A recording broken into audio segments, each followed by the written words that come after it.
Amadíssimos irmãos e irmãs, muito boa noite. Tão bom encontrá-los todas as quartas.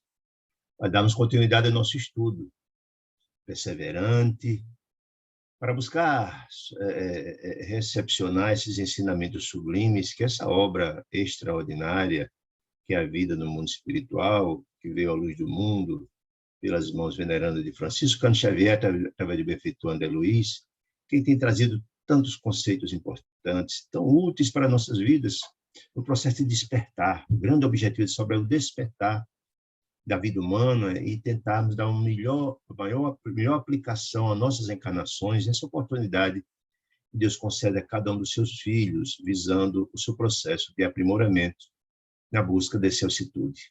Estamos estudando a obra número 6 dessa coleção, chamada Libertação, e hoje vamos estudar o capítulo 7, denominado de Quadro Doloroso. Só para recordar, no capítulo passado, nesse grande trabalho de que André Luiz, que Gúbio, que é o coordenador dessa dessa equipe que André Luiz e Eloy fazem parte, eles estão imbuídos do trabalho de libertação de um espírito profundamente endividado, Gregório, filho de Matilde, que é um sacerdote importante nessa cidade estranha, como foi denominado, no mundo espiritual, no mundo das trevas, no mundo das sombras, né?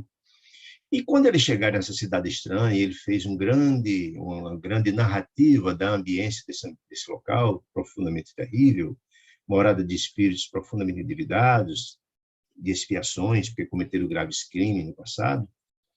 André Luiz disse que foi, quando encontraram o Gregório, ele colocou como condição sine qua non para ter um contato direto com ele, que ele passasse por um processo de seleção, entre aspas.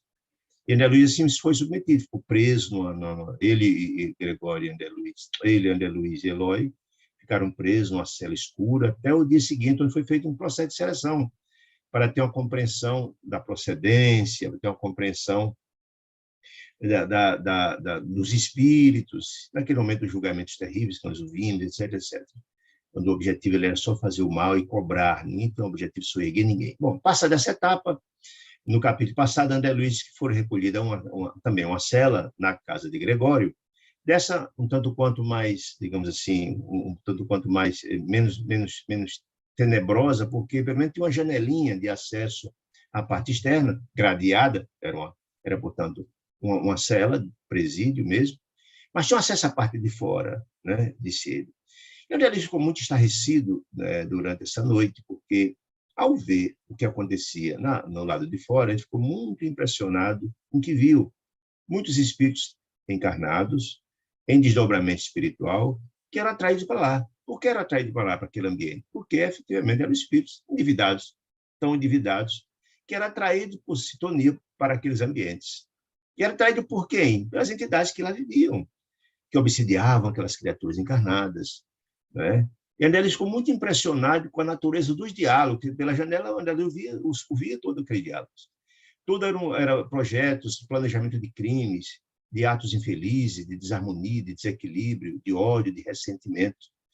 E entende-se, em parte, porque as criaturas que ali existiam, os moradores daquela cidade, eram criaturas desse nível, né? E se os desencarnados eram atraídos para ali, porque tinham sentimentos e sintonias, pensavam do mesmo jeito. Mas teve um outro detalhe muito interessante que André Luiz percebeu. Boa parte dos espíritos encarnados, portanto, desdobrados ali, eram possuidores, estavam junto aos perispíritos deles de criaturas ovoides. E André Luiz ficou muito intrigado com isso. O que são os ovoides? São aqueles espíritos que perderam o perispírito, pelos ódios, ressentimentos, houve um desgaste do perispírito, perderam o seu corpo perispiritual, restando somente a casa mental, a morada da mente, que é mais ou menos do tamanho de um crânio, uma estrutura gelatinosa, esquisita.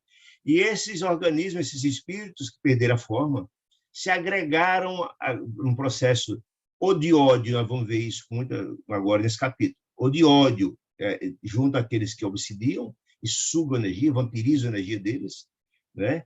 Ou mesmo são instrumentos, nós vamos ver isso mais na frente, instrumento dos espíritos muito mais infelizes e trevosos que utilizam esses ovoides com a finalidade de causar casos dantescos de obsessões graves, acarretando até a morte. Ou seja, o ovoide pode ser simplesmente utilizado. Não tem nada contra quem está obsidiando, sugando as energias, mas pode ser instrumento, ser explorado por terceiros, entidades infelizes, com esse objetivo. É uma espécie de autômato, né? Um instrumento, né? E onde ele ficou muito intrigado, passou a noite muito difícil, e aí perguntou, queria mais explicações de Gubbio a respeito dos ovoides. E ele, Gubbio, disse, olha, tenha paciência, que amanhã eu vou tentar mostrar na prática isso como é, para você ter uma compreensão mais adequada, né? Ele, no capítulo anterior, explicou porque as pessoas perdem o perispírito, tudo isso a gente já viu no capítulo passado. Então, começa assim esse capítulo 7, quadro doloroso. De manhã, depois dessa noite difícil, que André Luiz ouviu todos esses depoimentos terríveis, o emissário do sacerdote Gregório, que estava na casa de Gregório, presos, com semblante mal-humorado, veio notificar-nos, em nome dele, de Gregório, que dispunha da liberdade até as primeiras horas da tarde, quando nos receberia para entendimento particular. Ou seja, eles teriam a parte da manhã livres, né? Para se preparar para essa audiência com Gregório na parte da tarde. E então André Luiz ficou muito aliviado, sair daquele ambiente infecto, mal cheiroso, desarmonioso, desagradável daquele local onde ele estava, tinha um alívio e sair daquele ambiente de energia muito tão deletérias, etc. Mas, olha, a noite, disse André Luiz, fora simplesmente aflitiva para ele, André Luiz, sensível, espiritual com certo grau de evolução, disse ele, porque não conseguia aquietar-se, nada, no repouso ele não conseguiu dormir. Por quê? Por que ele não conseguiu dormir? Porque o ruído exterior, que ruído era esse, gente? Desse colóquio das entidades encarnadas, desdobradas lá, junto com seus obsessores, habitando aquele ambiente terrível, né? A noite toda aquele diálogo, aqueles projetos de crime, de desarmonia, de desequilíbrio, aquelas conversas terríveis, aquele vozerio lá fora, ele não conseguiu repousar. Primeiro pela natureza das energias, das conversas, que eram perturbadoras, e o barulho em si, né? Disse ele, né? Mas a atmosfera também pesava, porque o ar desses ambientes, nós vimos várias vezes isso, desses ambientes das trevas, são um ar quase irrespirável, dantesco, energia pesada, que é fruto do sentimento coletivado, das dores, das angústias, cria toda, nós já falamos isso, que o fluido cósmico universal ele é plástico, ele se amolda ao ambiente. Como nas colônias espirituais mais elevadas, a beleza daqueles ambientes é porque o fluido cósmico, espiritual, universal, está impregnado com as energias boas, felizes daqueles habitantes. Mas quando esse ambiente ele é caracterizado com as criaturas das trevas, com ódio, ressentimento, dores, etc., também esse fluido fica impregnado por essa energia. Por isso que é um ar asfixiante, como dizia André Luiz, né? As alucinadoras conversações perturbaram e feriam, perturbavam pelo barulho e feriam a sensibilidade pela natureza do diálogo que era comentado ali. Então, Gubbio convidou a André Luiz e Eloy para uma discussão educativa. Eles iam tratar sobre os ovoides que falaram no anterior. Vejamos, André, disse ele, se poderemos aproveitar alguns minutos para estudar os ovoides, disse ele. Eloy e André Luiz acompanharam satisfeitos, curiosos, como sempre, né? Aí, bom, quando saíram na rua, é aquele ambiente que já foi traçado, essa ambiência que a gente viu lá atrás, coalhado de tipos característicos de anormalidade e deprimento. Por que anormalidade, gente?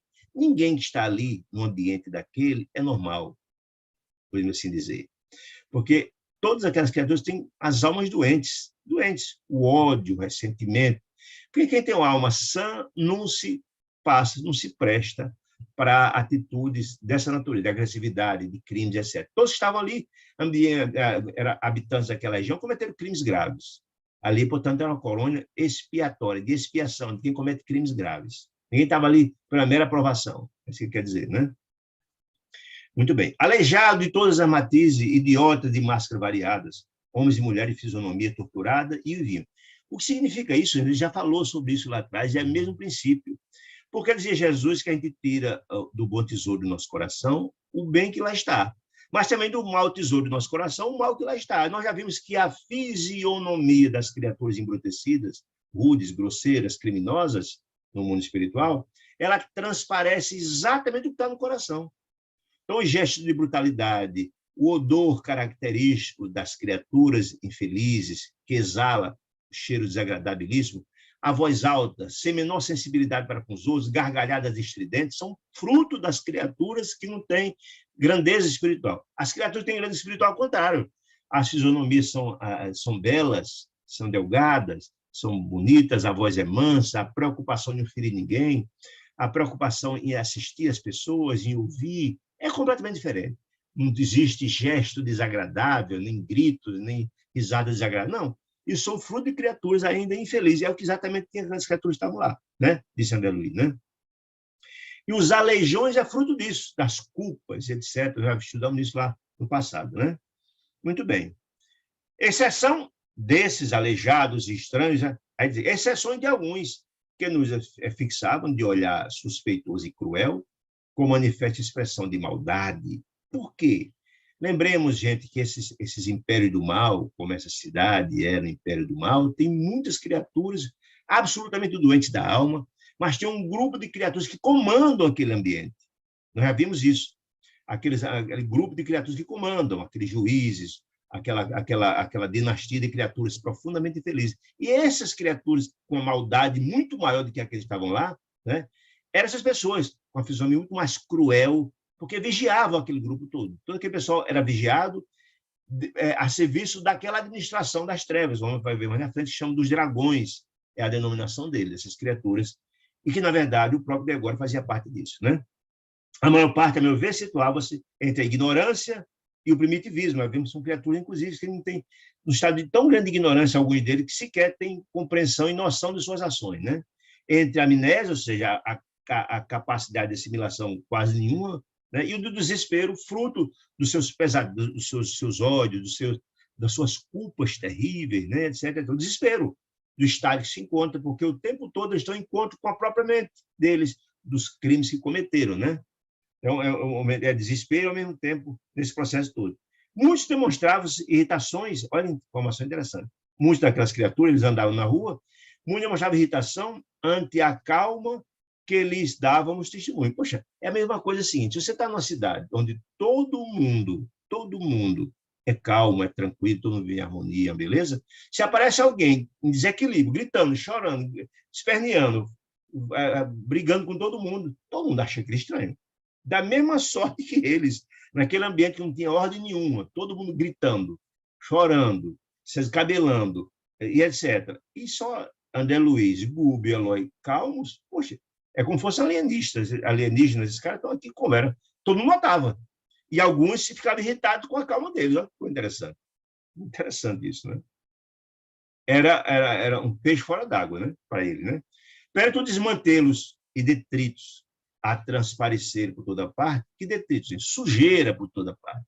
As pessoas que não têm equilíbrio, que não têm harmonia, que não têm amor, que estão preocupadas só em fazer o mal, não estão preocupados com asseio. Essa pessoa não tem menor apego ao asseio, não.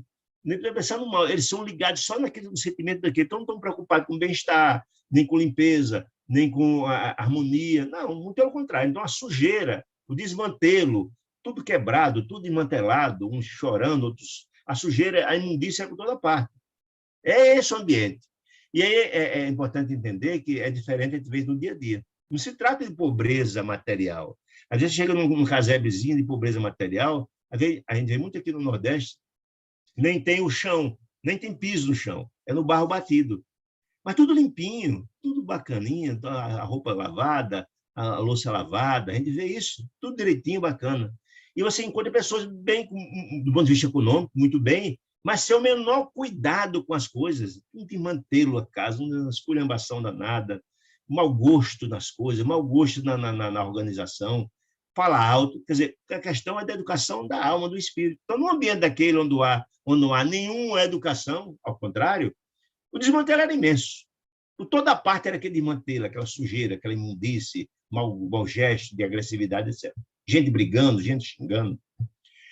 Concluí que é o esforço coletivo. A organização se mantinha ausente de qualquer serviço metódico junto à matéria do plano. Claro, pelas razões que eu falei agora. Não existia nenhum... Só há esforço coletivo para o bem-estar quando há, na verdade, sem ter compreensão, quando há educação, quando há harmonia. Todo mundo está preocupado em ter algum conforto, em ter limpeza, de ter organização. Não, ali a balbúrdia, a esculhambação era imenso, o desmantelo, como dizia que era toda parte. Né? A conversação entre eles era ociosa, gargalhadas estridentes, pensando em crime, falando dos crimes que cometeram, né? Ali. O traço dominante era exatamente esse, ele era o perfil das criaturas que estavam ali. Então, o Google informou a André Luiz e a Eloy, com muito acerto, de que as mentes transviadas significa doentes, de modo geral, lutam com as ideias fixas. Que ideia fixa é essa, gente? Nós já vimos que os processos obsessivos são graves, que o obsessor só pensa o tempo todo em fazer aquele mal que ele tem como objetivo. Esquece que está de lado, esquece que teve filho, que teve marido, que teve mãe, que teve pai. Não, o objetivo é só isso. E as criaturas cometeram graves males, graves crimes, ainda estão ali por isso. Eles precisam purgar esse sentimento infeliz, por isso estão naquelas regiões. Mas essas ideias fixas deles, certo? Mentes extraviadas, doentes, implacáveis e obcecantes, gastando longo tempo a fim de se estabelecer. Eles cometem um crime muito grave e passa muitos anos, décadas, até séculos, para purgar isso. É um processo de transformação, né? E não é uma coisa simples, é um processo de transformação, é lento, porque mudar é difícil, mudar é muito difícil, mas essas criaturas no estado se encontram. Aí disse ele, rebaixadas elas pelas próprias ações. Sim, eles são responsáveis pelos crimes que cometeram. Eles não estão ali porque fulano, terceiro, qual é o culpado. Não, ele mesmo cometeu seus fatos, seus graves, né? São responsáveis por seus atos, né?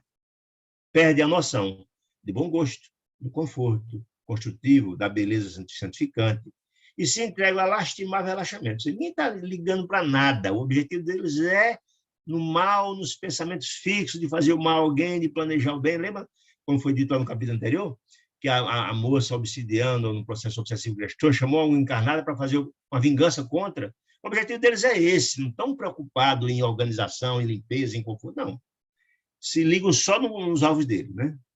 O efeito, a paisagem, sob o ponto de vista da ordem, deixava muito a desejar, diz André Luiz. As edificações, as construções, excetuados os palácios, que era onde havia a parte governamental, a parte da governança, da praça governativa, que falou, fala dos julgamentos, onde se notava a movimentação de grande massa de escravos, olha que informação, escravos. Muitos desses espíritos infelizes são escravizados, abusados, explorados no mundo espiritual. Não vi isso várias vezes para frente. Explorados, sob todas as formas, inclusive aquelas criaturas que passaram o processo de licantropia e de zoantropia, transformadas em animais, né? A gente viu naquele caso do julgamento que os juízes vinham nas cadeiras em cima dos escravos levando. Que coisa absurda. Então, exatamente, escravo, aquela massa de criaturas que são exploradas. Eles apontavam pelo aspecto e condições que se mantinham. Aí, as paredes, as construções, as casas, os prédios da cidade, as paredes revestidas de substâncias semelhantes a lodo, imagine aí, aquela substância molhada, escorregadia, fedorenta, com cores estranhas, transportavam, mostravam repelente. Não só a visão, você vê aquele ambiente era de mau gosto, aquela coisa horrível, né? Mas também pelo olfato, o mau cheiro que exalava daquelas construções, daquelas paredes, né? Volto a dizer isso, o fruto do sentimento coletivo que plasma o fluido do código universal, pelas exalações desagradáveis. A vegetação, em todos os ângulos, era escassa e mirrada. Não havia quase não há plantas. E se há plantas, não há flores, não há folha, nada. Aquela coisa, tudo fruto desse ambiente terrível. Gritos humanos, agora você imagina, gente, que Deus nos livre de estar num ambiente como esse. Imagina se está um ambiente, gritos humanos, filhos da dor e da inconsciência, eram frequentes, provocando sincera piedade. Você imagina como se fosse uma espécie de um hospício coletivo, né? Uns gritam, uns choram, um chão desperneia, outros rolam no chão, outros, imagina, coisa terrível. Às vezes alguém teve a oportunidade de visitar um hospício, é um choque se encontrar pessoas desequilibradas, uns gritando, uns chorando, outro mordendo um, outro mordendo o outro, brigando com o outro. É uma coisa terrível. Agora você imagina uma cidade inteira como se fosse um hospício coletivo, um desequilíbrio total. Deve ser um choque muito, muito grande, porque eles sinceram piedade, porque você se sente num ambiente terrível, dantesco, desarmonia completa, e você não é assim. Então, você sente na sua sensibilidade tudo isso, a dor, a angústia dos outros, enfim, né? Fosse poucos transeuntes infelizes, disse ele, poderia. Fosse pouca gente tivesse nessa condição, de doente, de gritando, etc., ele podia pensar no serviço petróleo de assistência individual. Mas, que dizer, de uma cidade constituída de milhares de loucos declarados? Seria exatamente isso. Como é que, de repente, uma cidade de um louco, você desejasse fazer um trabalho de assistência particular, todo mundo ia achar que você era o louco, né? Todo mundo ia achar que você era o louco. É mesmo achar quando eu falei há pouco tempo. Se tem uma cidade inteira de paz harmoniosa e chega alguém gritando, esperneando, agredindo, puxa vida, esse cara... E eles ali eram exatamente nessa condição. Para eles, ele é um louco, era uma figura diferente. Então, só, dentro daquela comédia de seres humanos, o homem sadio, que tentasse impor socorro ao espírito geral, não seria efetivamente um alienado mental aos olhos alheios? Sim, esses caras são doidos, que história é essa? Só pode ser doido na mente coletivo daquelas pessoas, né? Impraticável qualquer tipo de instituição e organização beneficente visível. Um hospital ali beneficente não teria condições. Uma instituição de acolhimento seria como se todos eles são loucos. Como é que pode? Ele está dizendo. Seria invisível, impossível, né? A não ser o serviço arriscado com o qual o nosso Gúbio, o instrutor, se incumbira. Tocado pela renúncia, você abrir mão do seu conforto, etc., etc., para ir assistir o próximo, né? Renúncia na obra de santificação com Cristo. Ou seja, ele estava ali na qualidade de um corpo que ele era conhecido, ele era identificado como sendo igual aos outros, não seriam devorados na hora, né? Um trabalho de renúncia, de serviço, que Deus assiste o homem pelo homem, como a disse André várias vezes. Certo? Ninguém está abandonado nem no ambiente daquele, nem lugar algum, né? Além das perturbações, disse ele, reinantes naquele ambiente inteiro, capaz de estabelecer guerra de nervos nas criaturas mais equilibradas da coxa do mundo, parava na atmosfera sufocante e nevoeiro, que mal nos deixava entrever o horizonte distanciado. Por quê? Aquelas nuvens escuras é fruto desse lixo mental coletivado, desse sentimento coletivado infeliz, que altera toda a formação do fluido cósmico universal reinando naquele ambiente. Aquelas nuvens é fruto dessa dor, desse ódio coletivado que está ali. Aí diz, olha, o Sol, através da espessa cortina de fumo, dessas nuvens pesadas, sufocantes, cuja procedência não me foi possível determinar, era visto por nós o Sol, a semelhança de uma bola de sangue afoguentada. De distância só via aquela bola de fogo. A claridão do Sol praticamente não penetrava naquele ambiente sufocante daquela cidade estranha. Né? Eloy, forçando o bom humor, perguntou, a propósito, se o inferno era um hospício de proporções assim tão vastas, no que Gúbio afirmou que sim, aquecendo e informando que o homem comum não possui senão vaga ideia da importância das criações mentais, ou seja, de ter uma mente em equilíbrio, porque todos os desequilíbrios mentais, ele reverbera, ele tem consequências na própria vida, né? Nós não temos muito pouca compreensão daquela máxima de corpo são, mente sã, senão a gente iria buscar mais equilíbrio, fazendo orações, fazendo a prece, fazendo orar e vigiar, como Jesus tanto falava. A mente, disse ele, diz Gúbio, a mente estuda, arquiteta, determina e materializa os desejos que lhes são peculiares na matéria que o circunda. Por isso aquele ambiente é impregnado de tanta sujeira, de tanta imundície, de tanta luz escura, porque é fruto dessa mente desequilibrada, das mentes coletivadas que são ali desequilibradas, né? Disse ele, né? Muito bem.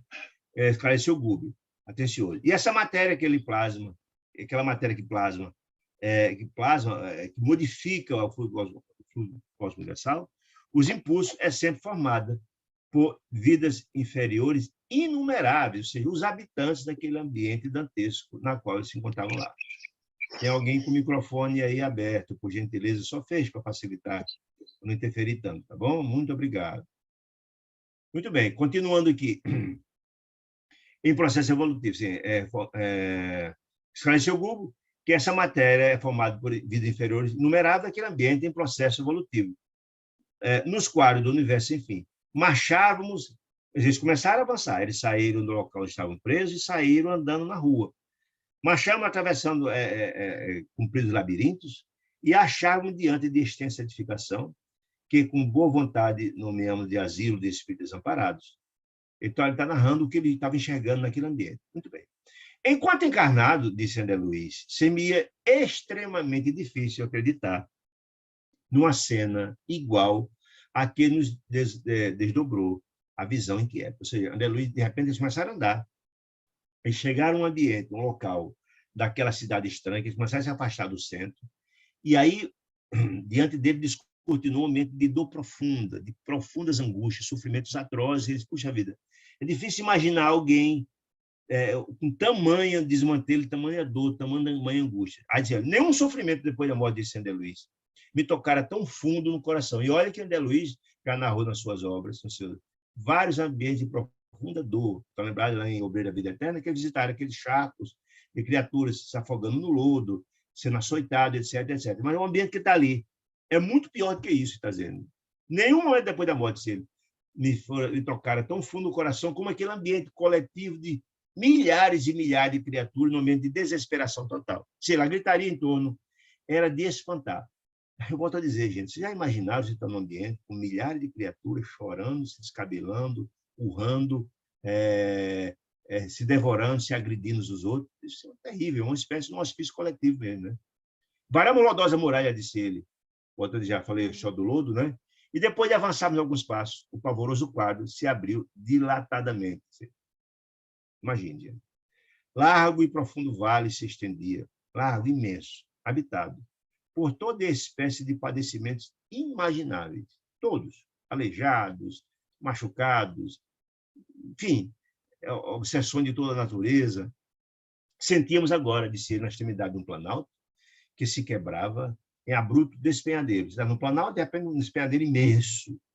À frente, numa distância de dezenas de quilômetros, não era uma nem duas quadras, não, dezenas de quilômetros sucedidos, de furnas laterais, de buracos no chão, né? E abismos, regiões abismais para baixo, imenso, né? Qual se nos sustentasse perante uma imensa cratera de vulcão vivo. Por que vivo? Todo aquele vale de dezenas de quilômetros cheio de gente numa situação deplorável, gritando, chorando, urrando, aleijado, mente deformada, imagina aí, alimentado pela dor humana, aquele vulcão, um vulcão vivo por isso, cheio de criaturas, como fosse uma lava humana, cheio de criaturas de dor e angústia, né? Porque lá dentro, turbilhões de vozes explodiam, ininterruptas, choro, grito, dor, parecendo estranha mistura de lamentos de homens e animais, dentro do sofrimento geral que existia naquele ambiente de milhares de quilômetros de furnas e de abismos. A gritaria era total de dores lancinantes, né? Tremeram-me as fibras mais íntimas de André Luiz, e não só a mim, mas igualmente também a Eloy, o outro membro da equipe, que a ideia foi um recuo instintivo, diante de um quadro tão dantesco que tentar recuar, mas Gúbio, no entanto, estava firme. Pela experiência que tinha, Gúbio já tinha grandeza espiritual além dos meninos, e também, ao mesmo tempo, tinha uma experiência naquele tipo de trabalho de tarefa, né? Era um pouco mais visitador e no trabalho do Cristo de socorro às criaturas vítimas infelizes, né?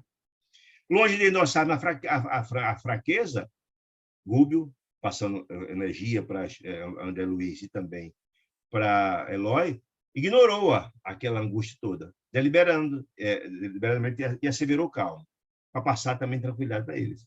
Amontou-se aqui, disse Gúbio, como se fosse lenhos secos, milhares de criaturas que abusaram de sagrados dons da vida. Puxa vida, gente. Deus nos criou para sermos felizes e deu-nos como instrumento milhões de informações e possibilidades, né?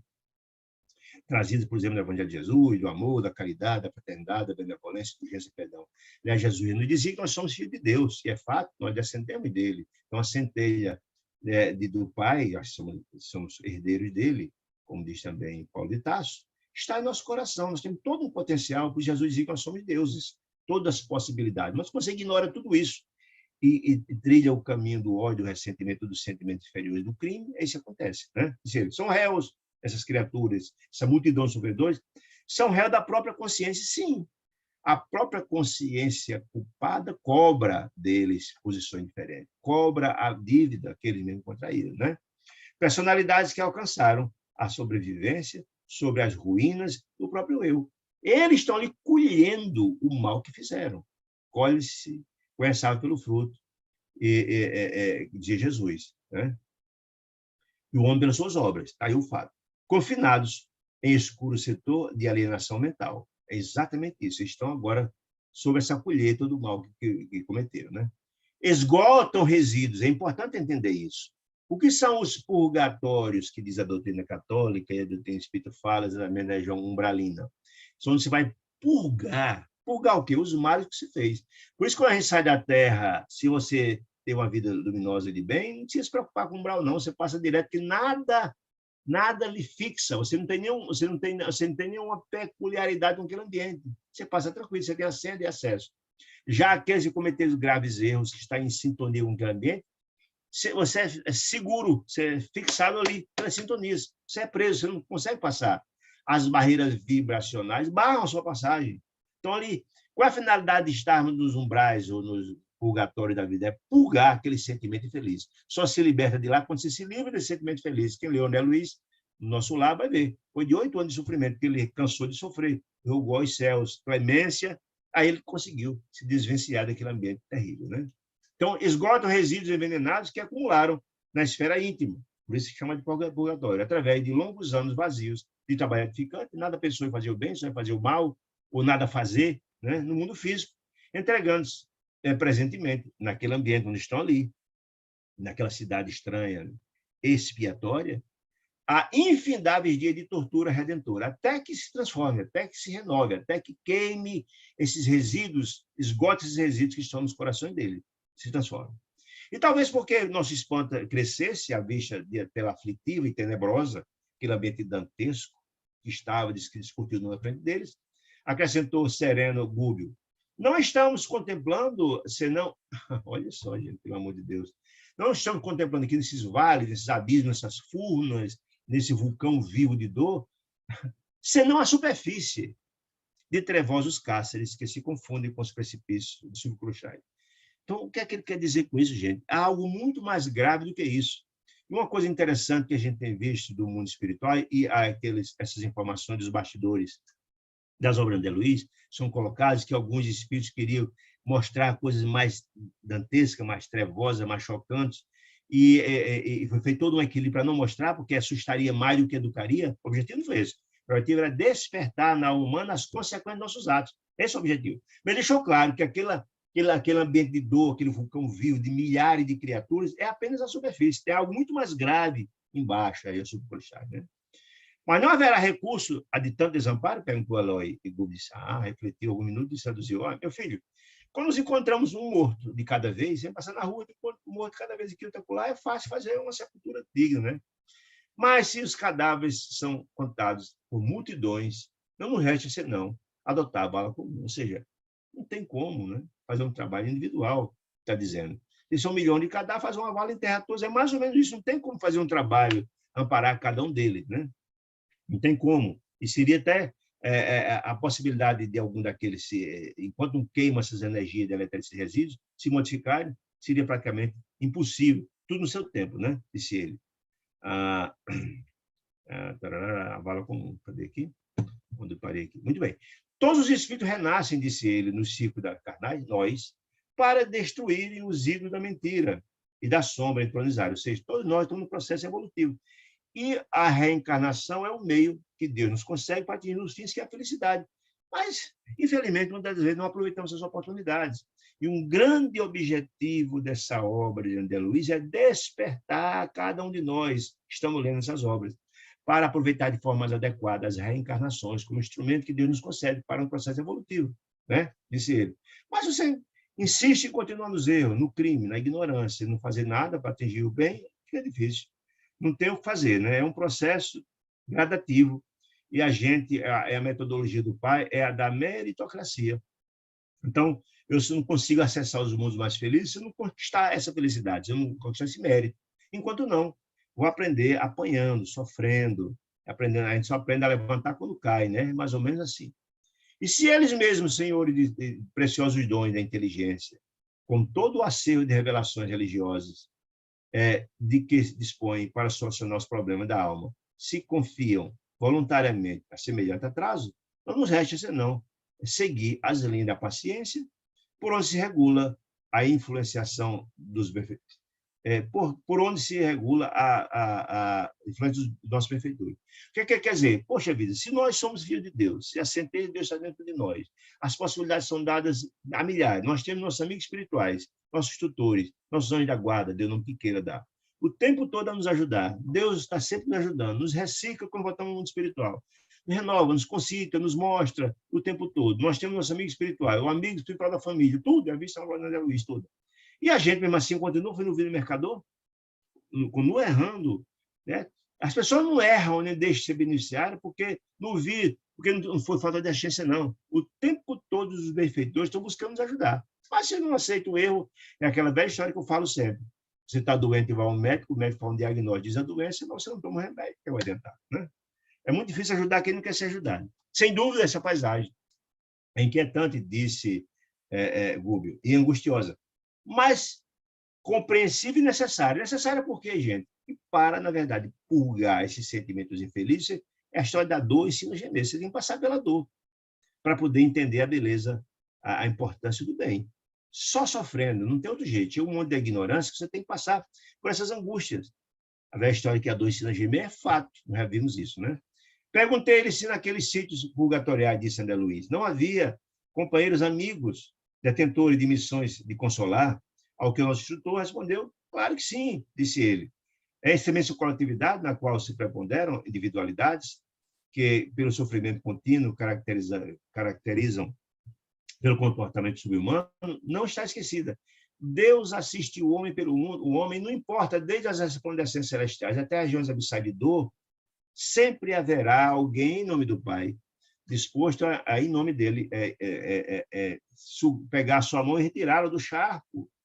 A gente já viu isso, todos nós recebemos, entretanto, muitos de nós não criamos sintonia com nossos amigos espirituais. Mas nunca faltará assistência de Deus, nunca, jamais, em tempo algum. Sempre, né? Sempre. Agora, eu preciso me ajudar, criar as condições para poder criar sintonia. É como já vimos lá em André Luiz, no nosso lar, que ele, o tempo todo, 8 anos de ministro Clarence, tentou resgatá-lo por interferência da mãezinha dele. Mas ele Clarence não conseguia ter sintonia com ele.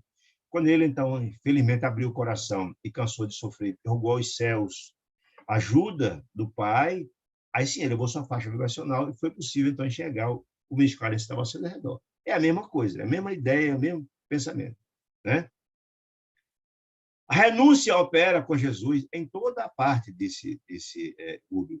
Agora, todavia, não dispõe de ensejos para a identificação dos missionários. Porque André Luiz perguntou, mas escuta, mas tem aqui benfeitores do bem? Ora, o próprio Gúbio estava ali com André Luiz e com Eloy como emissário de Deus, visando socorrer Gregório, né? Então, como ele, milhares de outros estão ali do mesmo jeito. Mas a missão desse Gúbio, nossa missão aqui não é essa.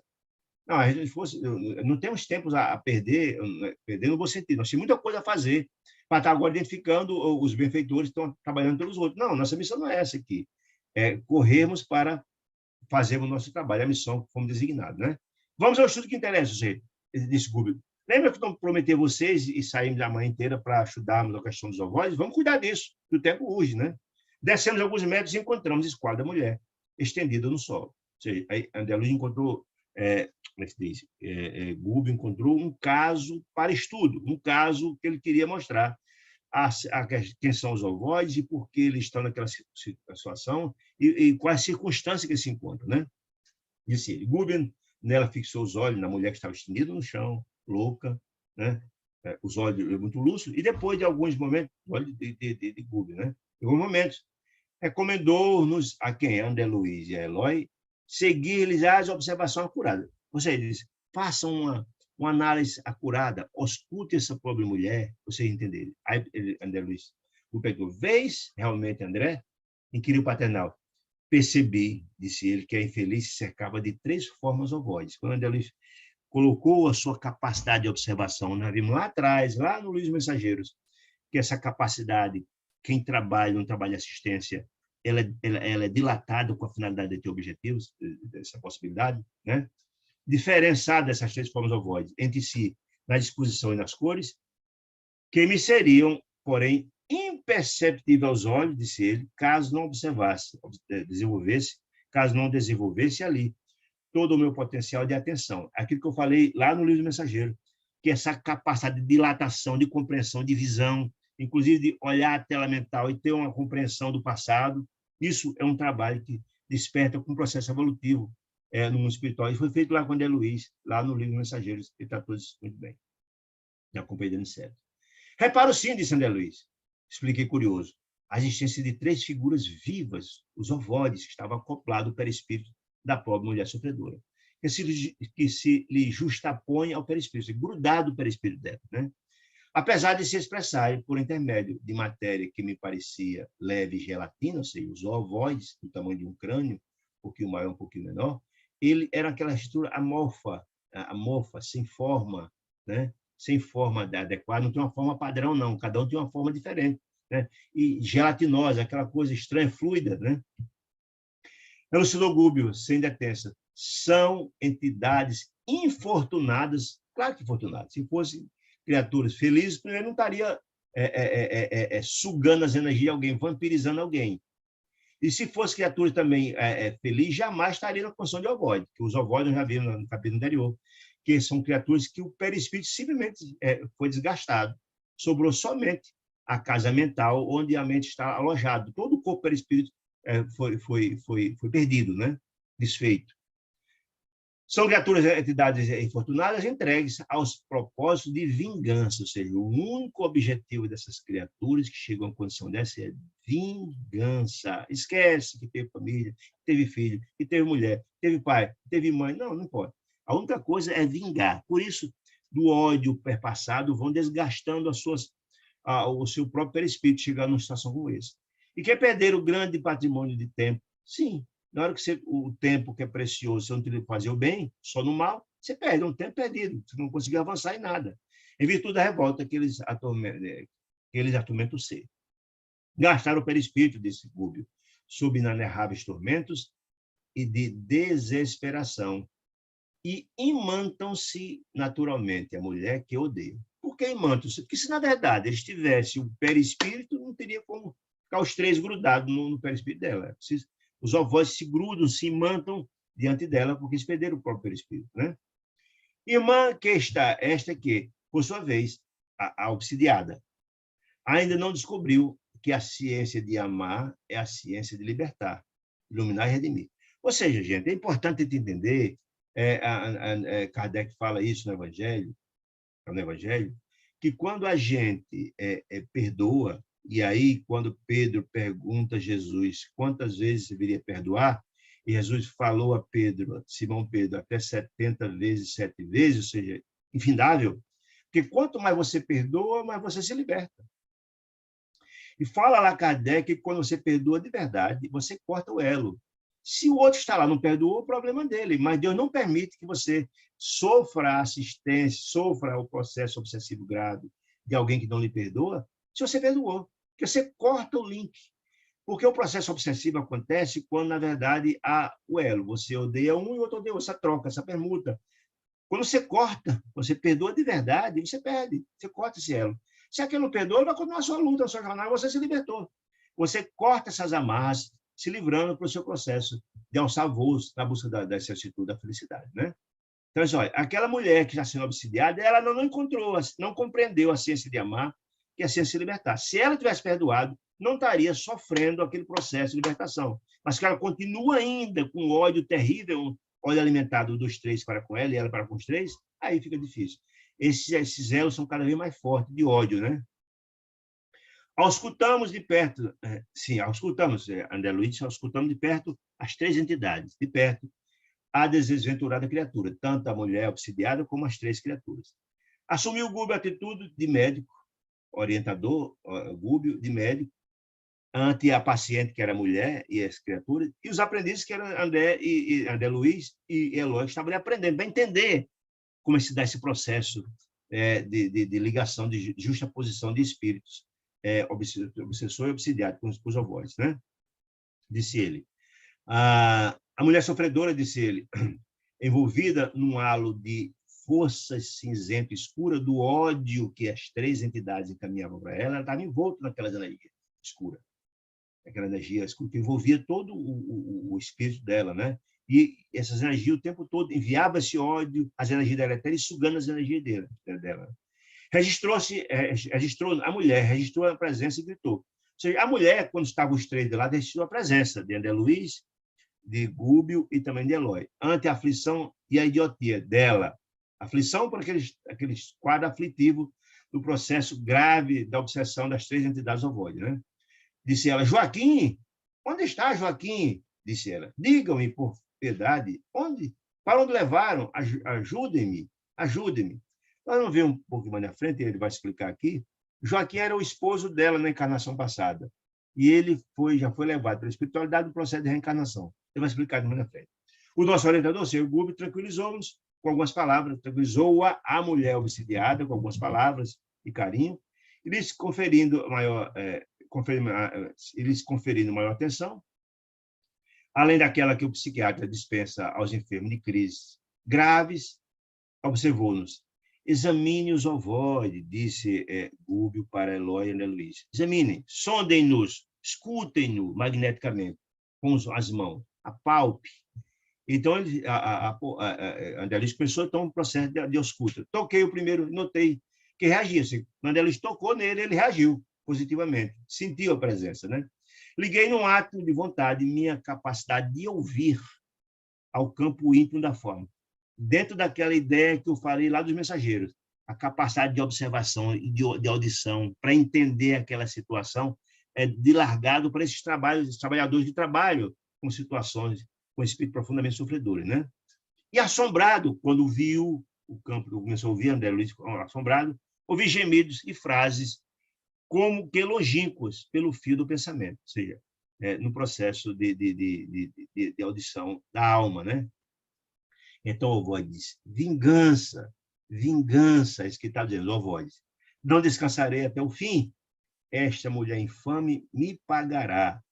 Repeti a experiência com os outros 2 ovoides, e o resultado foi idêntico. Todos 3 odiavam aquela pobre criatura que estava sendo obsidiada de uma forma grave. As exclamações assassina, assassina, todos falavam a mesma coisa, transbordavam de cada um. Após afagar a doente com fraternal carinho, analisando-a, Gúbio dirigiu-nos a palavra, foi explicar aquele cenário, por que aquelas 3 criaturas odiavam profundamente aquela pobre mulher e acusavam de assassina e que queriam vingança a todo custo, disse ele. Joaquim será naturalmente o companheiro que a precedeu nas lides da reencarnação, ou seja, era o marido dela que já reencarnou. Aí demonstra muito claramente o trabalho dos emissários de Deus, que aquela infortunada que cometeu graves erros, nós vamos mostrar aí, ninguém deixa de ser assistido pelos emissários de Deus. O trabalho de resgate daquelas 4 criaturas, a mulher e os 3 ovoides, e o marido dela, está em curso. É tanto que o próprio Joaquim já foi para a reencarnação e ela não tinha compreensão disso. Diz que, quem levou Joaquim? Onde é que ele está? Me digam, pelo amor de Deus, onde ele foi parar. E não sabe ela, porque pelo estado de loucura que ela se encontra, e que efetivamente Joaquim já foi beneficiado, e ela também está sendo de forma indireta, ou direta, né? E ele já foi reencarnar, esperando ela e aquelas 3 criaturas para a reencarnação vindoura, né? Certo, já disse Gúbio, Certo já regressou à terra mais densa, Joaquim, o marido, a fim de preparar lugar. Preparar lugar para quem? Para receber essa pobre criatura e as outras 3. A pobrezinha, a mulher, está esperando em seio de retorno à luta benéfica. Ou seja, ela, por sua vez, que é um quadro ainda muito mais grave que a de Joaquim, não explicar daqui a pouco por quê, também aguarda a vez, porque todos nós recebemos assistência amorosa do Pai, que trata todos de forma absolutamente igual, imparcial. O amor é idêntico de Deus por todos os seus filhos. Vejo-lhe o drama cruel, disse Gúbio. Vejo-lhe. Por quê? Como é que ele viu? Pela tela mental dela. Está tudo registrado nos escaninhos da alma de cada um. Está tudo lá postado. Ele vai contar aqui a situação, por que aquelas 3 criaturas odiavam tanto aquela pobre mulher. Disse ele: foi tirânica, senhora de escravos, no século que se findou. Uma dona de escravo cruel, tirânica. Percebo-lhe as recordações da fazenda próspera e feliz nos arquivos mentais, na tela mental dela, a capacidade de auscultar e ver a história toda, ver mesmo as cenas vivas, quando ela já mostrou isso lá nos mensageiros, lá atrás. Foi jovem e bela, disse ele, mas desposou consoante o programa de provas salvadoras, e essa informação é importante, que ele já estava encontrando o marido dela, Joaquim, com ela em provas, para aprender a amar, renovar, transformar. Aliás, todas as reencarnações têm esse cunho das provas, das expiações, etc, etc. um cavalheiro de idade madura, você é mais velho que ela, e que, a seu turno, já assumira, Joaquim, compromissos sentimentais com o humilde filho do cortiço, do cativeiro. Ou seja, ele, Joaquim, tinha um romance com a pobre de uma escrava que era da fazenda dele. Tinha um romance com ela. Já tinha. Ele tinha assumido um compromisso com ela, etc, etc, etc, e terminou casando por imposições outras aí. Embora a mudança natural de vida, a face do casamento, não abandonou ele o débito contraído. Ou seja, Joaquim já tinha um relacionamento com essa escrava. Tinha 2 filhos com ela, certo? E continuou esse relacionamento, mesmo casado. Em razão disso, a pobre mãe e escrava, ainda moça, penitente e desditosa, prosseguiu agregada à propriedade rural com os rebentos do seu amor infeliz. Ela, escrava, os 2 filhos de Joaquim, continuaram na fazenda, porque era mercadoria, né? Naquela época, infelizmente, escrava era mercadoria, e ela era mercadoria comprada pela fazenda. Não tinha nem como sair, não tinha como fazer.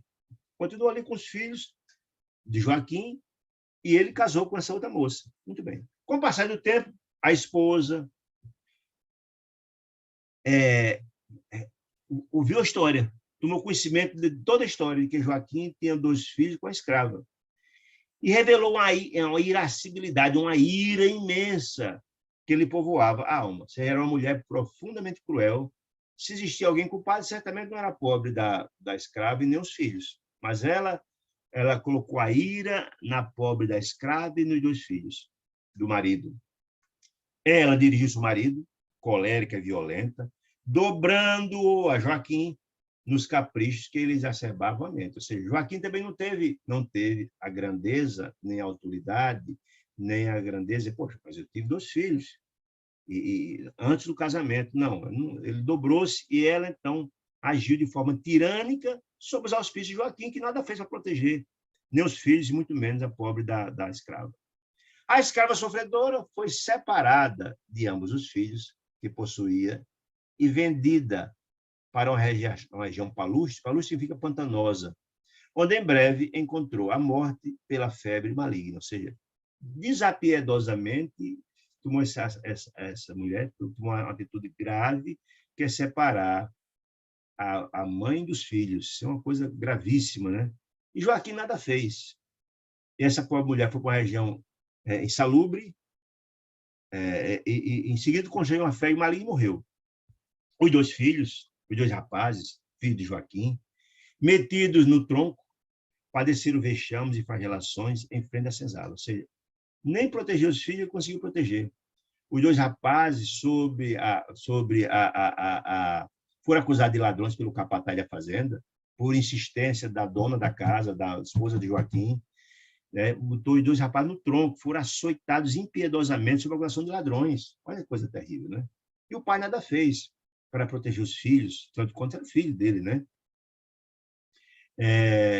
Vexames, da cesárea, foram desmoralizados, com ladrões, etc, etc. Dominado pelo egoísmo, dominada ela, mulher, a dona da casa, a mulher de Joaquim, pelo egoísmo terrificante, egoísmo que só pensa nela, não está preocupada com o sofrimento do rapaz, nem da mulher, nem da escrava, nem dos filhos, não, nem nada. Passaram a exibir os 2 filhos, depois de surrados no tronco, pesada corrente no pescoço, feridos. Imagina, eles foram profundamente feridos pelos açoites terríveis do capataz, da ação de ladrões, e passaram a ter com o pescoço ferido, a andar com pesada corrente, acorrentado, como fosse bicho, os 2 filhos de Joaquim com a escrava. Viveram no passado as humilhações incessantes. No curso de reduzidos meses, ou seja, depois de brutalmente surrados, feridos e acorrentados, caíram sem remissão, minados pela tuberculose, que ninguém socorreu. O pai também não foi socorrer os filhos, nem depois que contraíram tuberculose, morreram à míngua, demoralizados, como ladrões, acorrentados, feitos animais, e não houve o menor socorro nem da mulher cruel de Joaquim, e muito menos de Joaquim. Desencarnados os 3, a mãe, que morreu de febre maligna, e os 2 filhos, que morreram de tuberculose, reuniram-se a genitora, revoltada, a escrava, a mãe deles, formando um trio perturbador na organização ruralista que os expulsara sustentando sinistro propósito de esforço, de ódio, de vingança, né? É claro que o crime que eles foram vítimas, os três, foram dantescos, terríveis, vil. Todos eles passaram por desmoralizações absurdas, sem a menor sensibilidade daquela mulher cruel. E também com a conivência de Joaquim, porque não tomou nenhuma atitude para livrá-lo dessa situação terrível. Se volta a dizer, se tem alguém culpado, certamente não era uma mulher, a escrava, e muito menos os filhos, né? Muito bem. Muito bem. Não obstante, sim, expulsaram. Não obstante convidados, quem? A mulher e os 2 filhos, a tolerância e ao perdão por amigos espirituais que os visitavam frequentemente, nunca cederam um tio nos planos sombrios em que pioraram o coração. Os 3 não abriram mão nem um minuto, nem um pestanejar de tomar uma atitude terrível de vingança, os 3 com aquela mulher desumana que ocasionou a morte dos 3 de forma desumana e das desmoralizações sofreram. Atacaram desapiedadamente a mulher, que os trataram com dureza, impondo-lhe destrutivo remorso ao espírito vacilante e fraco. Vacilante porque o sentimento de culpa é uma coisa muito grave. Ela sabia que cometeu um fato muito grave, né? Então, o remorso destrutivo, ela tinha certeza de cometer algo muito grave, e a nossa mente culpada, volto a dizer, é o tribunal mais inclemente de tudo. Ninguém esquece o mal que fez, ninguém esquece. Então, ela, com esse remorso, o espírito vacilante, por quê? Não era alguém espiritualizado, não era alguém que buscava oração, etc., fraco, criou toda uma possibilidade. Nós já vimos que quando nós temos exatamente um fato muito grave, o remorso, é esse veículo, esse canal pela qual os processos obsessivos se instalam. Nós já vimos isso lá em André Luiz. Está tudo guardadinho lá no porão, que vem, aflora, e os espíritos utilizam esse flanco, esse calcanhar de Aquiles das criaturas que fizeram graves erros, para começar o processo de obsessivo. Vai ser exatamente o que eles se instalaram na mente dessa pobre mulher, né? Dominando-lhe a vida psíquica, os 3, transformaram-se para ela em perigosos carrascos invisíveis. Ou seja, ela cometeu crimes gravíssimos contra eles, mas eles também não tiveram a grandeza de perdoar, algo do gênero, transformaram em carrascos, usaram a mesma moeda com que ela utilizou com eles, né? Utilizando todos os processos de luta suscetíveis de continuar as perturbações. O tempo todo, desde que os 3 morreram, que começaram a atuar, a perturbar de forma terrível essa pobre mulher.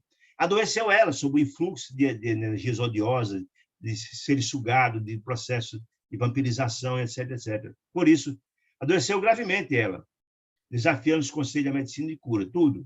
Embora socorrida por médico, ela é uma mulher rica, e por padres, naquela época era muito comum chamar os padres para benzer, então não teve jeito para estabelecer o equilíbrio orgânico dela. Ou seja, o efeito do ódio.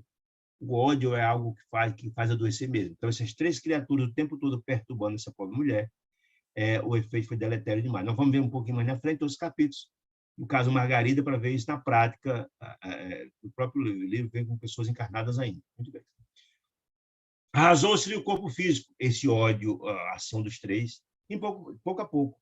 Incapaz de expandir-se mentalmente, no idealismo superior, ela, porque não tinha formação nem grandeza da alma, incapaz de expandir o idealismo superior, de buscar o amor, o perdão. Lembra do volta? Sempre para falar essa história que é importante demais. Da ideia do cérebro triuno, tem um porão com os erros do passado, que era o que ela cometeu. A encarnação atual é a forma de trabalhar esses erros do passado, buscando a oração, o amor, a piedade. Você busca essas informações, busca esse reforço para transformar no hoje. Como ela não tinha esse acesso, ela não buscou a idealismo superior, não buscou se renovar, fazer o bem, etc., etc., criou flanco fácil para que essa perturbação acontecesse, né? Expandir-se no idealismo superior, que corrige desvios internos, né, íntimos, e faculta a cooperação vibratória das almas que respiram em esferas mais elevadas. A digitosa fazendeira sofreu, insulada, isolada, no orgulho destrutivo, que ele assinalava o caminho. 10 anos de mágoas constantes e indefiníveis. Ou seja, Se essa criatura tivesse buscado a oração, buscasse a renovação, não obstante ter cometido graves erros, ela teria assistência dos benfeitores espirituais, dos seus tutores, dos seus anjos da guarda, porque acessaria ela por sintonia. Mas ela, ao contrário, ela continuou alimentando ódio em seu coração, ódio, ódio, ódio, 10 anos seguidos, de mágoa, de ódio, de ódio, de ódio, e as criaturas perturbando, envenenando o seu espírito. Então, isso não é uma coisa muito simples, né? O orgulho destrutivo, que ela continuava orgulhosa, achando que fez certo, cometendo outros males, etc., etc., não teve condições de ser socorrida. Então, o corpo pereceu, né? Como aquela história dita popular, quando a cabeça no corpo não pensa, o corpo é quem padece, mais ou menos isso.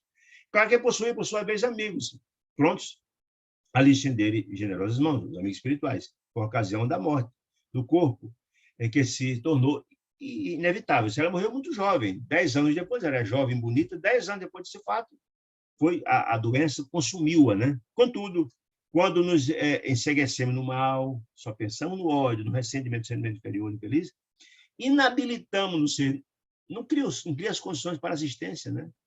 Por nós mesmos, a recepção de qualquer recurso do bem. Ou seja, falta sintonia, aquilo que eu expliquei lá com o André Luiz, né? Se só tem sentimento na dor, no ódio, etc., o benfeitor tentando ajudar, não cria sintonia, fica difícil.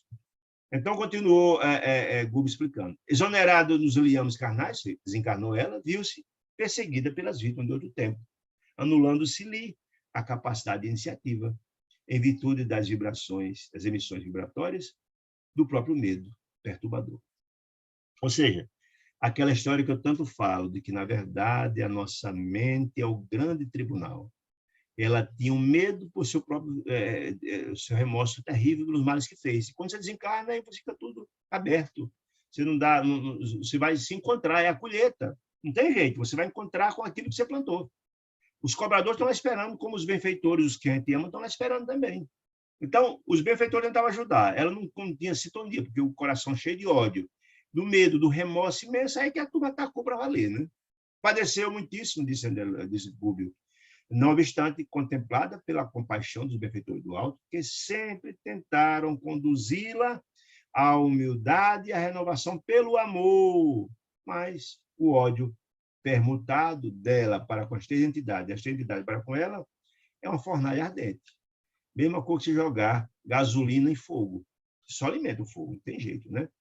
As entidades que o amavam, os benfeitores tentando ajudá-la, concitá-la para o bem, e ela nada. O ódio continua permutado, né? Mantenedora de cegueira e sublevação. Revolta, né? Então, o ódio é uma fornalha ardente, mantenedora, que mantém a cegueira e sublevação de revolta. Enquanto nesse clima, ela é revoltada, com ódio, com remorso, e eles também, aí não tem o que fazer. Essa fogueira não consegue, esse fogo não consegue amainar, né?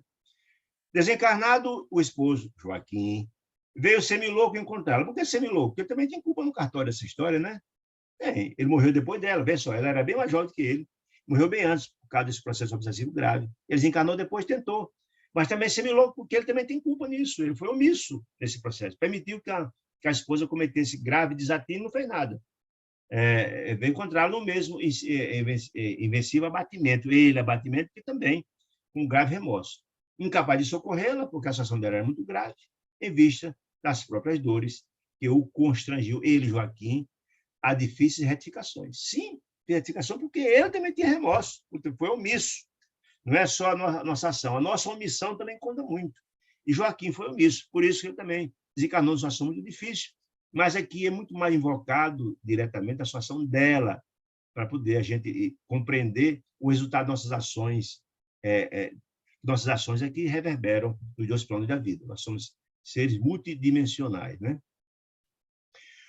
Os impiedosos adversários, os três, prosseguiram a obra deplorável de vingança terrível e ainda mesmo depois de perderem a organização perispirítica, fruto do ódio, aderiram a ela com os princípios de matéria mental que se reveste. O ódio. Lá, os avós, na casa mental, os três ligaram diretamente o perispírito dela, desencarnado, né? Quando eles desencarnaram, eles três grudaram no perispírito delas lá, né?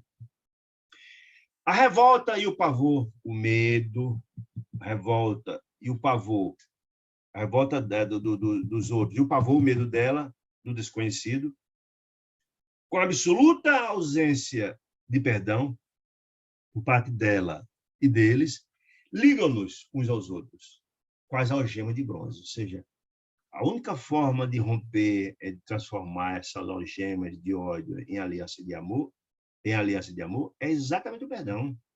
Para ter perdão, tem que amar. Não tem como perdoar sem amar.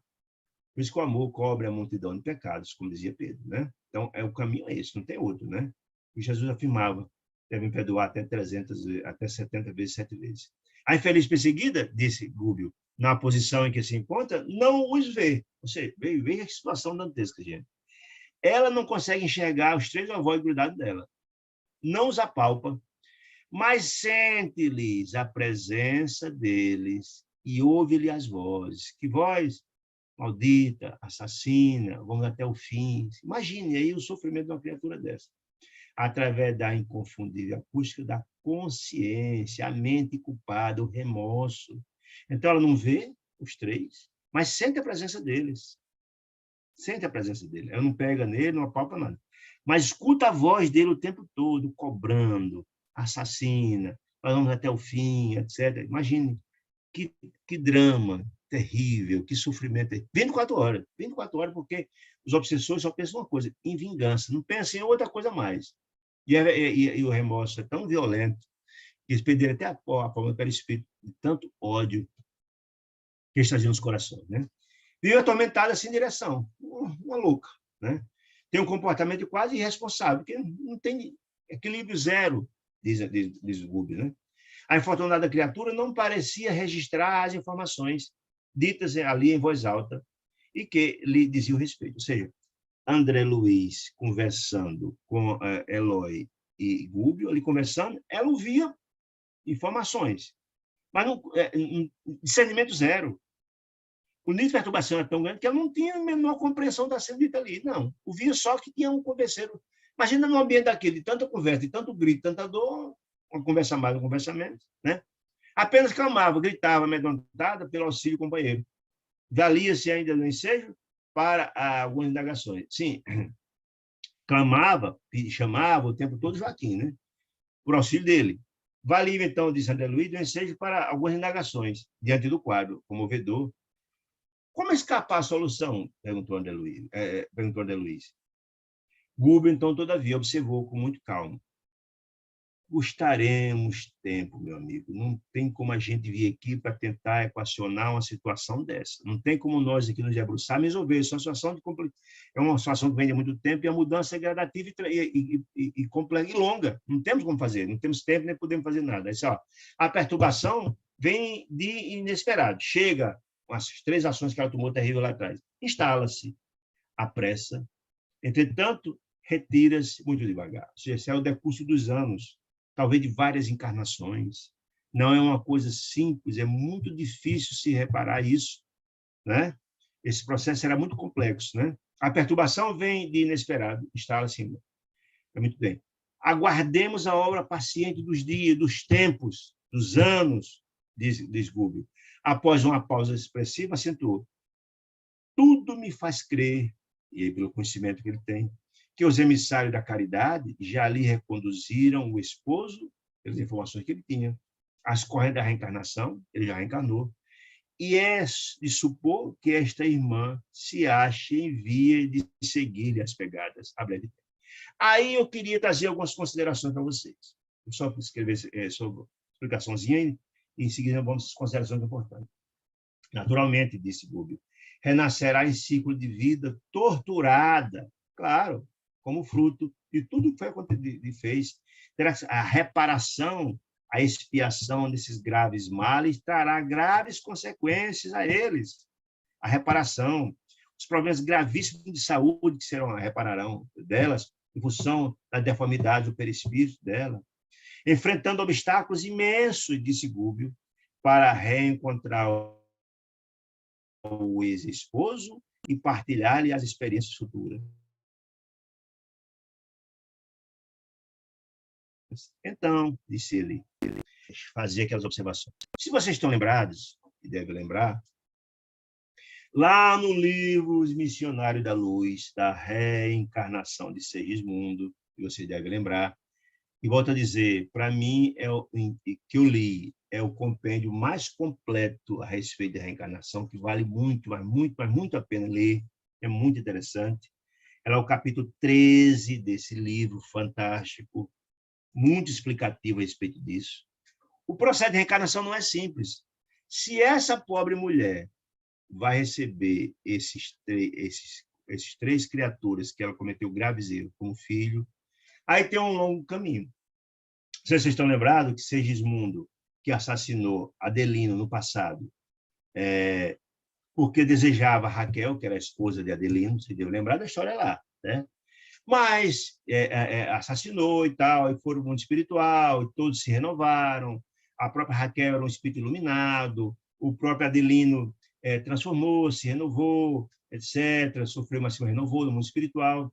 E eles, o próprio Segismundo fez um trabalho de renovação no mundo espiritual, fez um trabalho de benfeitor a muita gente, mas a consciência da culpa do erro que cometeu aqui, rogou a Deus a possibilidade de reencarnar, depois de tanto bem que ele fez lá. Mesmo assim, a reencarnação foi altamente complicada, difícil, por mais que os três tenham méritos, porque o próprio Adelino, quando dormia, o espírito desprendido no sono, enxergava o espírito de Segismundo, né? E relembrava de alguma sorte do fato de ter sido assassinado por ele. Isso criava um obstáculo imenso, porque, diz a obra de André Luiz, que o processo de reencarnação pressupõe um processo de aproximação do futuro filho com os futuros pais. Imagine aí como será a aproximação no futuro dessa pobre mulher e Joaquim com essas criaturas que vão reencarnar vindouramente. Imagina a dificuldade que será, e é muito possível. Como a reencarnação foi altamente complicada por isso, imagina deles, é possível que algumas tentativas sejam frustradas, que não será possível, talvez até que haja nas primeiras tentativas a reencarnação deles, em função desse ódio que está posto ainda, tanto dos futuros filhos, vítimas dela, como dela própria. Se não perdoar, fica difícil, né? Mas isso é uma coisa muito complicada, muito difícil mesmo, né?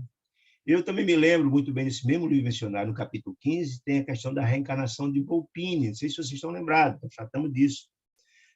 Volpini, ela tem tido um problema grave com Cesarina, que foi a que engravidou dele. Volpini era um feto que engravidou, Cesarina engravidou dele, mas tinha um grande ódio do passado. E os espíritos obsessores que não gostavam de Volpini fizeram tudo para acontecer seu abortamento. A própria mãe, que enviava o sentimento de ódio pela placenta, pelo cordão umbilical para ele.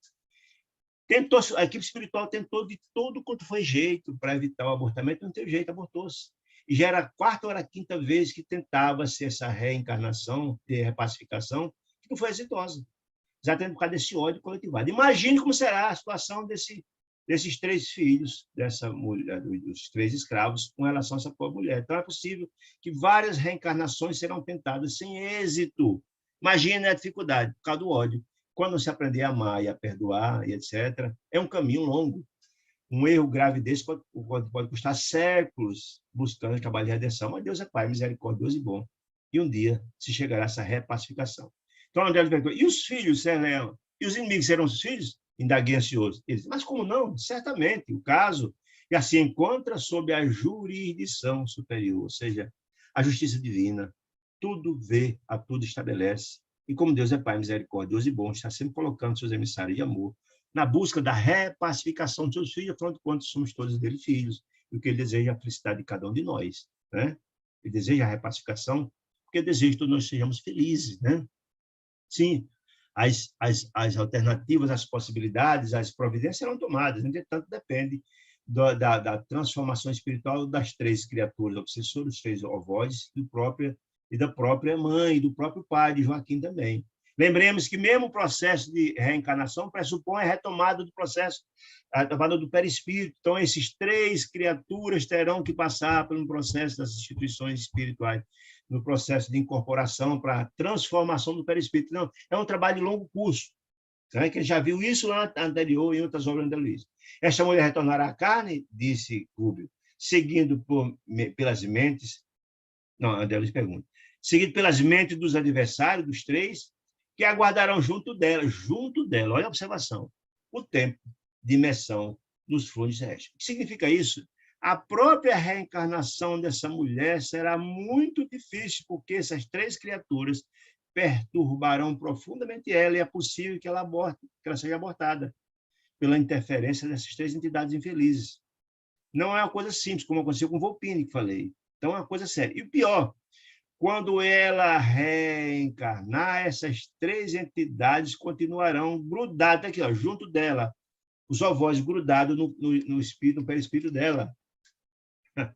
Imagine, ela terá a infância, a juventude, o casamento com Joaquim de novo, até a engravidar com essas três criaturas, junto dela, até que ela se transforme, até que ela transforme.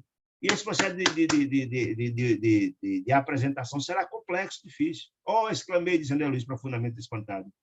Não se separará os três dela dos perseguidores, nem mesmo para o regresso? Olha a pergunta. Nem para o regresso? Ai, é difícil. Diz André Luiz, tenho acompanhado reencarnações que invariavelmente se fazem seguidas de cautelas especiais. Que cautelas especiais? Ele disse isso lá no caso de Volpini, foi um caso que não deu certo. Ele narrou o caso lá de Sigismundo, que foi uma luta imensa, e os três já tinham elevados, crescido espiritualmente, tinham se comprometido a receber, e foi uma luta imensa, mas o de Volpini não foi possível. Essa luta imensa que ele está falando isso, tem acompanhado encarnações invariavelmente que se fizeram seguidas de cautelas especiais, todo o aparato de benfeitor espiritual tentando ajudar, mas às vezes não dá certo, porque os ódios coletivados são tão grandes, quando não se repacificar e o perdão não chega ao coração deles, fica difícil. Sim, André concordou, Gúbio, reparaste nos processos em que funcionaram elementos intercessores de vultos, atendendo-se à nobilitante missão dos interessados no futuro e com auxílio divino, semelhantes casos contam-se por milhares. O que quer dizer com isso? Sempre os emissários de Deus estão presentes. Lá no caso do Livro dos Mensageiros, a equipe comandada por Alexandre, quem está lembrado disso, Apuleio, etc., etc., o espírito de alta envergadura espiritual tentaram de tudo para pacificar Cesarina com Volpi, e não foi possível. A encarnação não deu certo, não deu certo. Então, é todo um trabalho que é feito, porque Deus deseja a repacificação, a transformação, visando o futuro, aquilo que eu falei. São todos filhos de Deus, deseja a repacificação para que cresçam. Missão de intercessão dos benfeitores, interessados no futuro, e com auxílio divino. Com auxílio divino, semelhantes casos. São milhões de casos altamente complexos, às vezes são várias tentativas inexitosas. Mas Deus é Pai, está sempre encaminhando novos emissários, visando essa repacificação. Contudo, existe ainda, nos setores da luta humana, disse ele, milhões de renascimentos de almas criminosas que tornam o mergulho da carne premidos pela compulsória do plano superior, de modo a expiarem delitos graves. Compulsória por quê, gente? Porque essas criaturas, pelo estágio cristão, ele não tem capacidade de decidir sobre as próprias encarnações. Não tem. É decidido isso pelos benfeitores espirituais, pelos amigos da guarda, etc., etc., etc.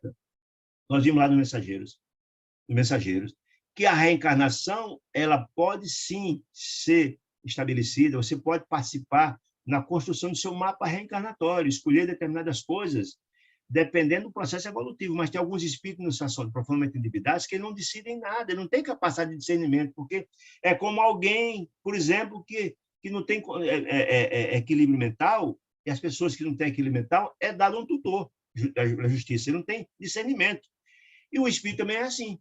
Em situação de ignorância tão grande de endividamento, ele não tem capacidade de discernimento. E Deus é Pai misericordioso, vamos colocar um tutor. Essas definições são feitas pelos amigos espirituais. Em ocorrência dessa ordem, disse Gúbio, a individualidade responsável pela desarmonia reinante converte-se em centro de gravitação das consciências desequilibradas por sua culpa e assume o comando dos trabalhos de reajustamento, sempre longos e complicados, de acordo com o ditame da lei. Ele está falando o seguinte, sempre a criatura que deu causa a vários desequilíbrios, no caso foi essa senhora que mandou vender a mãe, e depois surrou os filhos e não teve acordo nenhum, etc., ela foi o centro. Ela foi o polo de onde desagou, de onde partiu todos esses desatinos imensos. Então, ela vai centralizar. Tudo vai estar centralizado nela. Ela será o ponto de reajustamento. Porque você atrai, o ponto de atração. É uma força magnética que atrai. Então, esse reajustamento tem que partir dela. Ela vai casar com Joaquim, que Deus tem culpa no cartório, vai receber as 3 almas que sofreram profundamente por culpa dela. Ela será o responsável. O grande esforço, o grande sofrimento será dela, para reaglutinar, chamar essas criaturas que sofreram por culpa dela, para expiar esses graves erros. Ele está dizendo isso, né? Compreendo, me assombro, Gúbio ponderou. Por que a estranheza, disse o Gúbio? Os princípios de atração, de gravitação, governam o universo inteiro. Não é assim? As galáxias não atraem as estrelas, os planetas não atraem os seus satélites, as luas, etc. Assim, não é? Nos sistemas planetários e nos sistemas atômicos, vemos o núcleo e os satélites são atraídos por eles. É assim que funciona. Então, na lei divina não é diferente, está dizendo isso, né? Na vida espiritual, disse ele, os ascendentes essenciais não se diferem.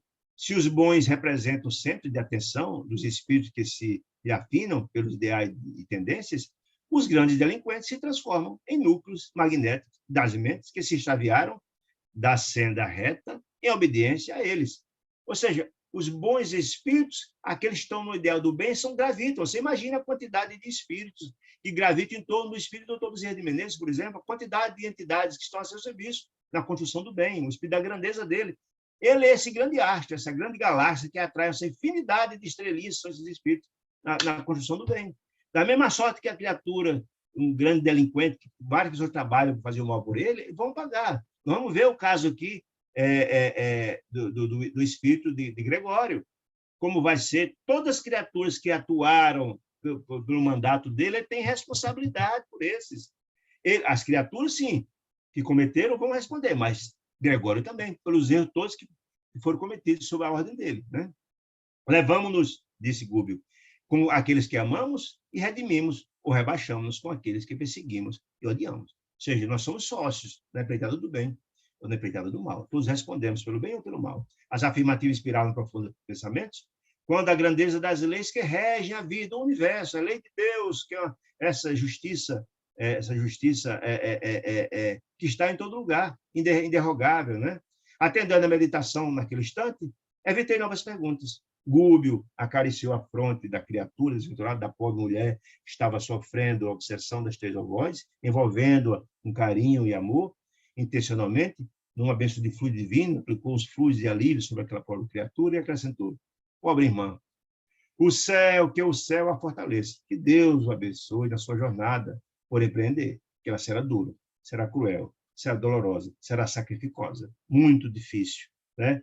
Mas como filho de Deus não desampara nenhum de seus filhos, um dia ela vai vencer. Quanto tempo? Depende da transformação que ela vem submeter. A gente, para chegar ao caminho, o objetivo que desejamos, seguimos a estrada luminosa do bem, chegaremos ao porto seguro mais fácil. Mas se resolvemos maus atalhos dos erros vão demorar muito mais. Então, depende de cada um de nós, da transformação. Aí a pergunta, André Luiz precisava ter passado 8 anos no umbral? Não. Se ele tivesse se transformado, se renovado antes, não teria passado 8 anos. Mas precisou passar pela dor intensa para se transformar, só aí conseguiu ser resgatado do ministro Clarence. Né? Seguida de perto, disse Gúbio, nessa expiação terrível, de perto pela influência dos seres que ela se projetaram no abismo mental do ódio, todos, tanto os 3 quanto ela, terá infância dolorosa. Ela, por que tem infância dolorosa? Quando ela nascer e conseguir nascer, mas é coisa fácil, terá infância dolorosa porque os 3 continuam a perturbá-la. E sombria pelos pesares. Desconhecidos, ela não conhece, mas os 3 sabem, estão lhe perturbando, né? Que se lhe acumularão. Porque, lembrando, quando você encarna, você não lembra do passado. As entidades não esquecem, estão lá perturbando. Ela não sabe por quê estão perturbando, está sendo perturbada, né? Incompreensível. Desconhecidos se lhe acumularão incompreensivelmente na alma o preço dela. Ela vai sofrer angústias terríveis na infância, na adolescência, etc, etc, etc. Pelo processo obsessivo que continuará. As 3 criaturas continuam odiando ela. Conhecerá enfermidades de diagnóstico impossível, por enquanto, no quadro do conhecimento humano, da medicina. Por ser de origem da persistente, ser originário da persistente e invisível atuação dos inimigos de outra época. Ou seja, ela terá uma infância dolorosa, terá uma vida dolorosa, com doenças gravíssimas que a medicina não alcança, que a medicina não tem essa compreensão. Que boa parte da doença do corpo provém da doença da alma. A medicina não alcança, mas ela terá doença que não haverá um diagnóstico. Sofrerá muito, adoecerá muito e tal. E a medicina não tem ainda recursos hoje, porque não entende isso, que é a doença do corpo. Boa parte da doença do corpo provém da doença da alma. Segundo André Luiz, no dia que a medicina chegar a esse patamar, a medicina dará um salto quântico fantástico. Terá a mocidade torturada por sonho de maternidade, imagine. Talvez sonhe em ser mãe de 3 criaturas disformes, aleijadas, sofredoras, de perseguição, e não repousará intimamente, disse Gúbio, enquanto não oscular, não beijar no próprio colo os 3 adversários convertidos, então em filhinhos tenros de sua ternura sedenta do pai. É ação e reação, não tem jeito. Ela está colhendo o que plantou. E ela só conseguirá chegar à paz no dia que conseguir se repactuar com essas criaturas, atingir o perdão. Não será fácil, porque ela terá que trabalhar seu coração para perdoar aqueles, e eles também terão que trabalhar o coração deles para perdoar. Será uma vida muito conflituosa quando os 4 conseguirem se encontrar, quando os 5, porque Joaquim também está nesse pacote, né? É possível que haverá grandes tentativas e grandes fracassos, e só depois se chegue a esse patamar de compreensão.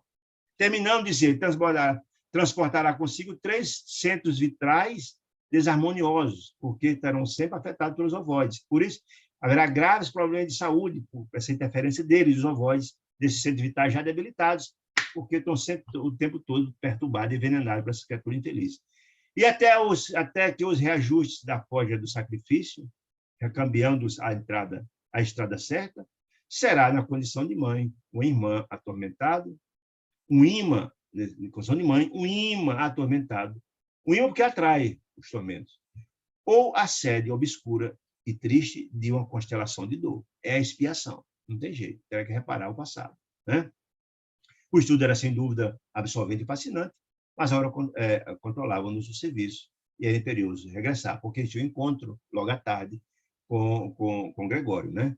E a gente, quanta informação interessante, muita informação interessante, né? Eu queria saber dos irmãos queridos se existe alguma pergunta, se ficou alguma dúvida, que a gente possa esclarecer.